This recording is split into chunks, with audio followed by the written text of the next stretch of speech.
1980s, Lagos, Nigeria. In a small dusty shop, a man sold sugar, cement, and rice by the bag.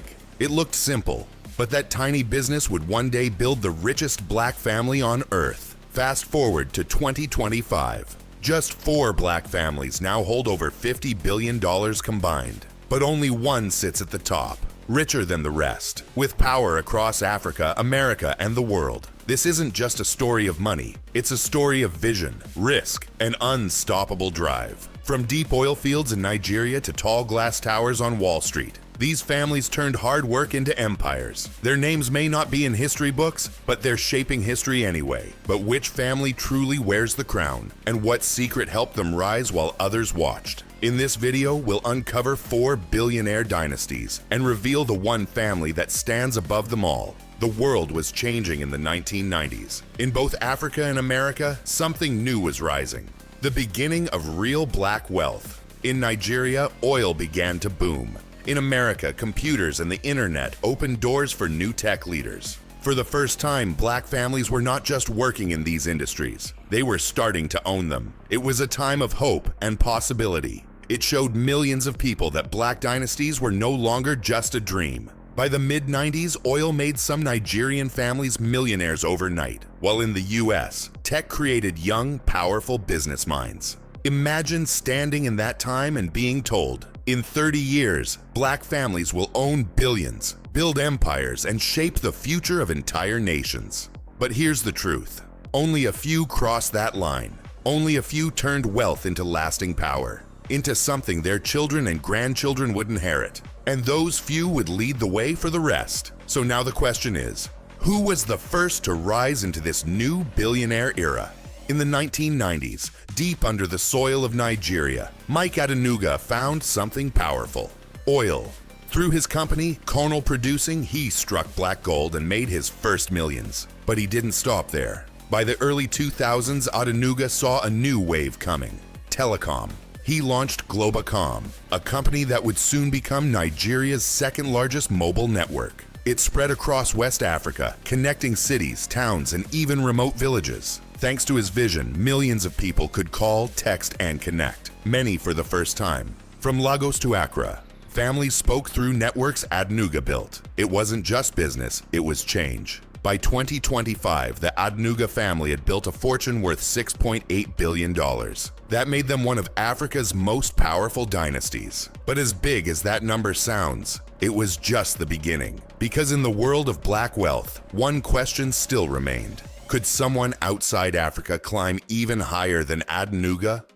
In the year 2000, deep in the world of finance, a man named Robert F. Smith started something bold: Vista Equity Partners. It was a company built to invest in software, data, and technology, the tools shaping the modern world.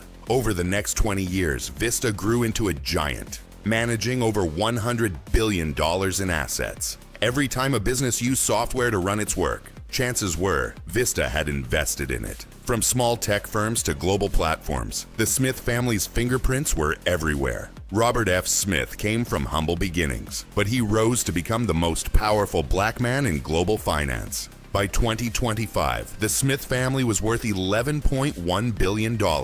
That made them one of the richest black families in American history. They didn't just grow wealth, they shaped the very tools that run the world. But their success wasn't untouched. In America's tech battlefield, another black family was rising. Faster, louder, and even bigger. So the question is, who outpaced Smith and built the next tech empire? In 1990, in St. Louis, a man named David Stewart started a tech company called Worldwide Technology, or WWT. He had no big office, no big investors, just a vision and a fight to win.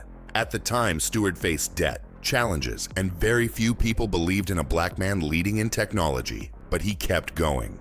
And by the 2010s, WWT had become one of America's largest private IT companies. They built systems that ran governments, military bases, and some of the world's biggest Fortune 500 companies. From security to cloud services, they handled it all. Stewart didn't just make money, he became the richest black man in America.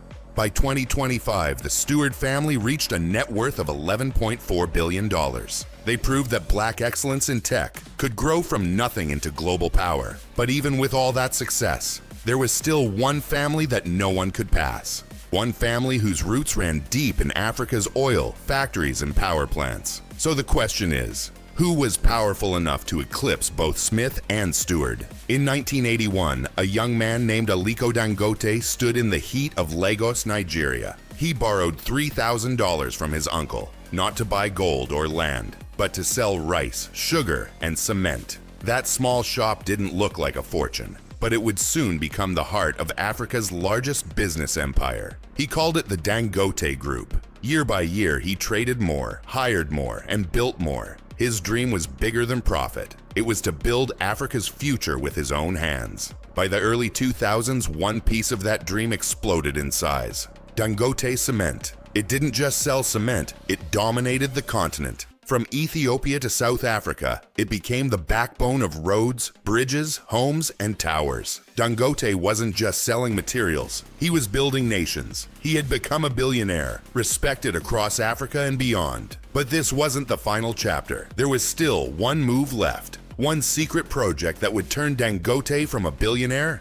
into someone untouchable. A man not just of wealth, but of influence, power, and legacy. So the question is, what single project took Aliko Dangote to the very top? In 2023, something massive rose from the ground near Lagos. It was the Dangote refinery, the largest oil refinery in Africa. After years of planning, billions of dollars, and endless delays, it was finally real.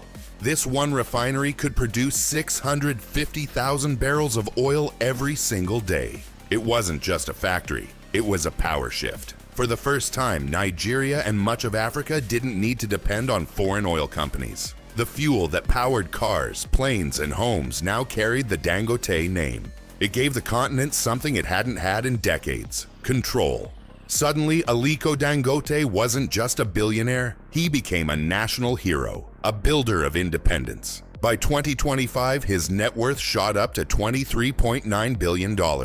Making the Dangote family the richest black family in the world. But the refinery was more than steel and smoke. It was just one part of a bigger plan. A quiet strategy Dangote had followed for decades. While others chased fame, he chased ownership. While others built brands, he built foundations. So what was the secret behind his unstoppable rise? What hidden strategy made Dangote different from every other billionaire? Aliko Dangote didn't just build one business, he built a network. He controlled cement, sugar, flour, and oil. While most billionaires bet on one big idea, Dangote built across everything Africa needs. This made his empire nearly indestructible. If oil prices dropped, cement kept him strong. If sugar sales slowed, flour sales kept moving. Where others lost billions during economic crashes, Dangote stood like a rock. Because no matter what happened, the continent still needed him. From the buildings made with Dangote cement, to the sugar in kitchen teacups, to the fuel in daily transport, his name touched every part of African life. This was the hidden truth all along. Dangote wasn't chasing headlines, he was building Africa's backbone. He didn't just grow rich. He built a system that could last for generations, a system no single crisis could break. And that is what made him different. Not just money, but strategy. Not just success, but survival. But now a new question rises. What does this mean for the future of black wealth? Where is it all heading next? The answer lies in the legacy these families leave behind. By 2025, 4 families had defined the rise of black wealth. Adenuga in telecom, Smith in private equity, Stewart in IT, and Dangote in oil. Together, they control over $50 billion. Their rise broke through barriers once thought impossible. From the streets of Lagos to the towers of Wall Street, their names became symbols of power. But in the end, only one family held the crown: the Dangote family. What began as a small sugar trade in 1981 ended as the richest black dynasty in history. Aliko Dangote didn't just make billions, he built the foundation of Africa. While others invested in companies, he shaped nations. He turned industries into empires, and empires into a legacy. Because true wealth isn't just about money, it's about power, impact, and nation building. From a borrowed loan in 1981, to a fortune of $23.9 billion in 2025. The richest black family in the world was born from the streets of Lagos. They didn't follow history, they rewrote it, and now the world watches. What dynasty will rise next? These families aren't just rich, they are history makers. Their stories prove that black wealth is not only real, it's global, growing, and unstoppable. Want more stories of hidden power and money? Make sure to subscribe now and tell us in the comments. If you had billions, would you build empires or live in pure luxury?